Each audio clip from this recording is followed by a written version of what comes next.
வணக்கம் மக்களே. Big pass live update என்னன்னு பார்த்தீங்கன்னா, ஆட்ஸ் ஆஃப் தினேஷுக்கு ஒரு மிகப்பெரிய பாராட்டுகளை போட்டுடுறேன்.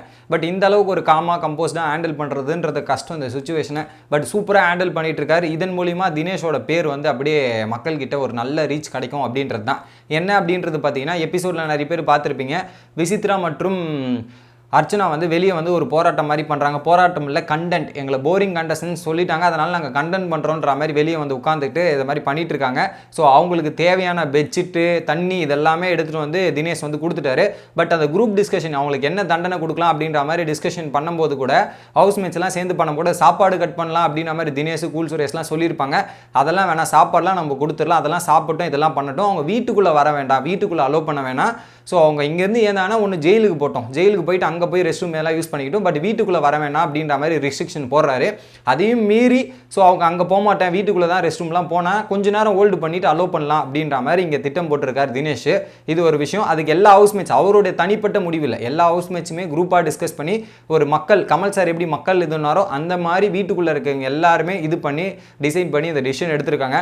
பட் எனக்கு என்னென்னா, அந்த இடத்துல வந்து அவ்வளோ பொறுமையாக ஹேண்டில் பண்ணி சொல்கிறாருங்க. ஸோ நீங்கள் கண்டென்ட் பண்ணுறீங்களா பண்ணுங்க, பட் இதை வந்து நீங்கள் உங்களை நாமினேட் பண்ணது அன்ஃபேராக இருக்குது, எல்லாம் பர்சனலாக டார்கெட் பண்ண மாதிரி இருக்குது அப்படின்ற மாதிரி உங்ககிட்ட வந்து பேசுகிறார் தினேஷ். பேசும்போது பர்சனலாக அட்டாக் பண்ணுறாங்களா, பர்சனலாக இருக்குது. நீங்கள் என்ன பண்ணுங்கள், டேரெக்டாக வந்து ரூல்ஸ் படி நீங்கள் இந்த போராட்டம் பண்ணுங்கள், ரூல்ஸ் படி இதெல்லாம் பண்ணுங்கள். நீங்கள் ஜெயிலுக்கு போயிட்டு ஜெயிலுக்கு முடிந்து வெளியே வந்தது கூட போராட்டம் பண்ணுங்கள், ரூல்ஸ் படி நீங்கள் என்னென்னலாம் பண்ணணுமோ அதை பண்ணுங்கள், அந்த அளவுக்கு ஒரு நல்லா இருக்கும். ஸோ நீங்கள் ரூல்ஸை மீறி பண்ணுறது தப்பு அப்படின்னும் போது என் பேரே விதிமீறல் விசித்ரா தாங்க, நான் விதியை மீறி தான் பிஹேவ் பண்ணுவேன், இதெல்லாம் பண்ணுவேன் அப்படின்ற மாதிரி விசித்ரா சொல்லுங்க. என்னை வெளியே அனுப்ப சொன்னால் கூட அனுப்பிச்சிடுறேன் அப்படின்னும் போது, இல்லை பிக் பாஸ் பேச சொல்லுங்க, அப்படி வெளியே அனுப்பிச்சாலும் அனுப்பிச்சிருங்க, இல்லை பிக் பாஸை பேச சொல்லுங்க அப்படின்ற மாதிரி சொல்கிறாங்க.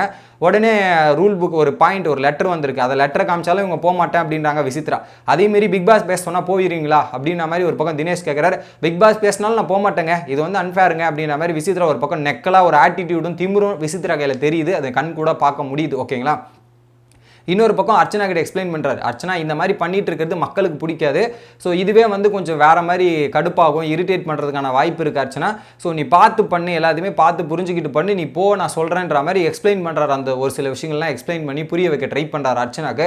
நடுவில் விசித்ரா வந்து டிஸ்டர்ப் பண்ணி ஏங்க மக்கள் எதாக இருந்தாலும் மக்கள் தீர்ப்பு கொடுக்கட்டுங்க, மக்கள் இது பண்ணிட்டுங்க, நீங்கள் யாருங்க அதை சொல்கிறதுக்குன்ற மாதிரி கேப்டனே வந்து ஒரு நெக்கலா அந்த மாதிரி பேசுகிற மாதிரி விதம் வந்து எனக்கு சுத்தமாக விசித்ரா இன்னைக்கு விஷயத்தில் விசித்ரா மட்டும் அர்ச்சனா பண்ணுறது எனக்கு தவறுதலாக பண்ணுறது. போராட்டம் பண்ணுறீங்களா பண்ணுங்கள், அதுக்குன்னு மற்றவங்களை மார்க் பண்ணுறது, ப்ரொவோக் பண்ணுறது பண்ணாமல் இருக்கலாம். அதே வந்து மக்கள் சொல்லிக்கிட்டுங்க, மக்கள் பிரதிநிதியாக நீ வந்து பேசுறதுக்கு என்ன அப்படின்ற மாதிரி பண்ணுறதுலாம் ரொம்பவே தப்பாக தெரியுது. நீ என்ன ஒரு கேப்டன், எங்களை இது பண்ணி என்னது, எங்களை வந்து காம் பண்ணி இது பண்ணி கூப்பிட்டு போ அப்படின்ற மாதிரி சொல்கிறாங்க. அதுக்கப்புறம் ஒரு ஓவராகவே விசித்ரா பண்ணுறாங்க. அர்ச்சனா ஒரு சில இடத்துல பாயிண்ட் பேசினாலுமே கொஞ்சம் விசித்ரா அந்த நெக்கலாக பேசுறது, கிண்டலாக பேசுறது, இந்த மாதிரி பண்ணுற விஷயங்கள்லாம் ரொம்ப தப்பாகப்படுது.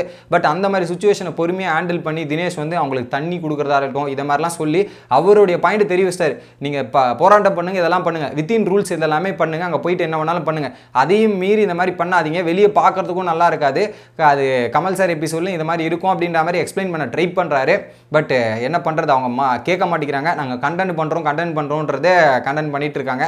ஸோ எனக்கு தெரிஞ்சு இந்த இது அப்பயே பண்ணியிருக்கலாம் மக்களே. ஸோ அந்த நாமினேஷன் வந்தோடனே அப்பயே வந்து அங்கே கத்திட்டு இருந்தாங்க, நடுவில் வந்து டாஸ்க் வந்துருச்சு போக சொல்லிட்டாங்க. பட் இருந்தாலும் ரூல்ஸ் படி பண்ணியிருந்தா அவங்களுக்கு ஒரு பாசிட்டிவாக அமையுன்றது தான் என்னோட பாயிண்ட் ஆஃப் வியூ. இப்போ இதனால் வந்து இவங்களுக்கு ஒரு மிகப்பெரிய நெகட்டிவ் மாறதுக்கான வாய்ப்பு இருக்குது, மேபி எல்லோ கார்டு போகிறதுக்கான வாய்ப்பு இருக்குது. ஏன்னா தொடர்ந்து விசித்ரா வந்து விதிமீறல் விசித்ரான்றே பேர் இருக்குது, எல்லாத்துக்கும் விதி மீறிட்டே இருக்க முடியாதுங்க, அதுக்குன்னு ஒரு certain rules and regulation restriction போடணும். பட் இந்த இடத்துல வந்து இவங்க ரெண்டு பேரும் கொஞ்சம் பேக் ஃபயர் ஆக போகுதுன்றது ஏன் உள் மனசு தோணுது. பட் தினேஷ் பயங்கரமாக ஸ்கோர் பண்ணிட்டு இருக்காரு. ஒரு பக்கம் புள்ளிக்காங்க, இன்னொரு பக்கம் இவங்களாம் இப்படி பண்ணுறது, தினேஷ் வந்து அதை கம்ப்ளீட்டாக சூப்பராக ஹேண்டில் பண்ணிட்டு வேற லெவல் ஸ்கோரிங் ரேட்டில் போறாருன்றது தான் என்னோட கருத்து.